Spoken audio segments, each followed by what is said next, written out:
interruption. I sort of told everyone I was doing a video, but no one listens to me sometimes. It's weird.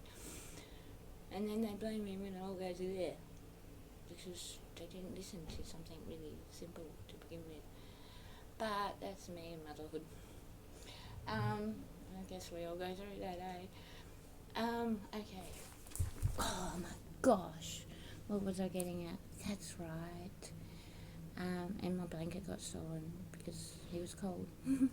So that's okay for the interruption, because he was cold. He needed a blanket and a pillow.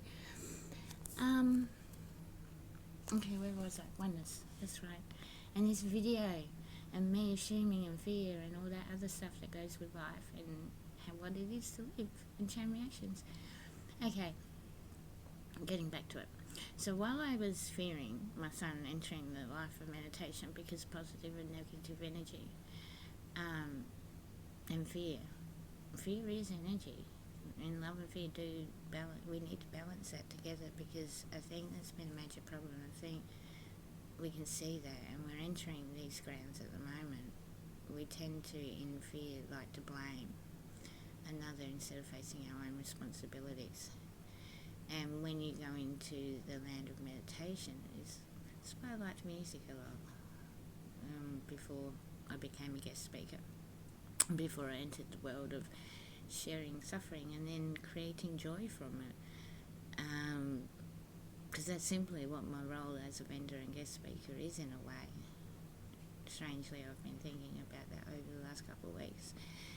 And I was trying to explain this to him, and while I was talking and assuming and being quite rude and not really listening to the video, it was a video by David Lynch, and I never actually got into any of that stuff because I avoided it, because clairvoyance and astrology and churches and all that stuff was pretty intense in my childhood, so I didn't. In my adulthood, I chose to avoid it and just walk in my children's shoes when life got too hard, to try and help them as best as I could. But by doing that, my fear was that they could see that I was trying to share my kindness and understanding of oneness, of community, and that really affected me and made me sick.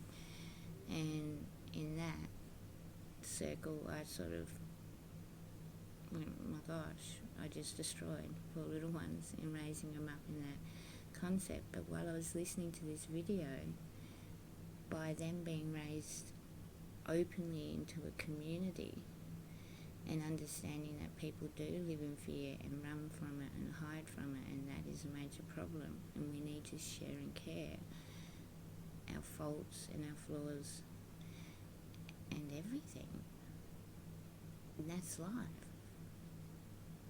What you want to see out of life, you are. That's what I brought them up on. You be what you want to see. And I understand that others are usually become what they see. Like for me, sometimes I can be quite depressing, sometimes I can be quite sad, sometimes I can have anxieties that will stop me from going out and communicating with people, but that was because of the sights I saw, not just me and fear, but it was the fear of others, and it was also mainly the people that chose to not accept fear into their lives and balance it out with love, because then they block themselves in like I did, because I used to think fear wasn't needed in a way, but we live in a world where we're trying to grow as children into something. We're trying to build something. None of us know what it is. It's not building something until we die, because we all fear death. We all fear being alone. That's why sometimes when you get praised, it can get to your head, because we don't really compliment each other much. We tend to point out our faults, and in a way that's really negative.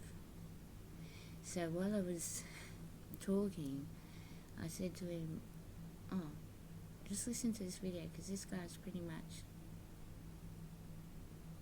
what's going on. Like,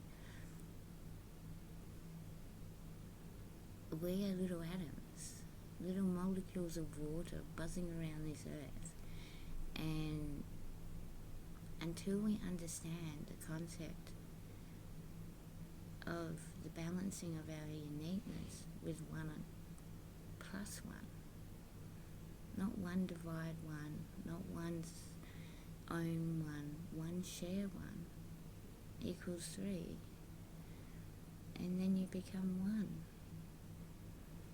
with each other, individually, uniquely, as a community. And through that, you learn from your faults, you learn from your mistakes, you learn from your regrets, and you don't hide from them, because that's what makes us sick.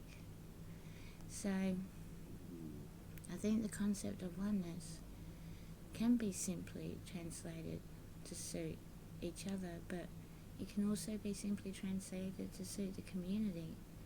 We're just unique little puzzle pieces that need to fit together to create a beautiful masterpiece that our children don't have to suffer and try to rebuild each home like we did as teenagers.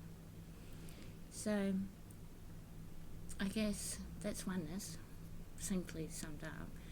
The next one, I don't know what it'll be, but I don't know when it'll be, but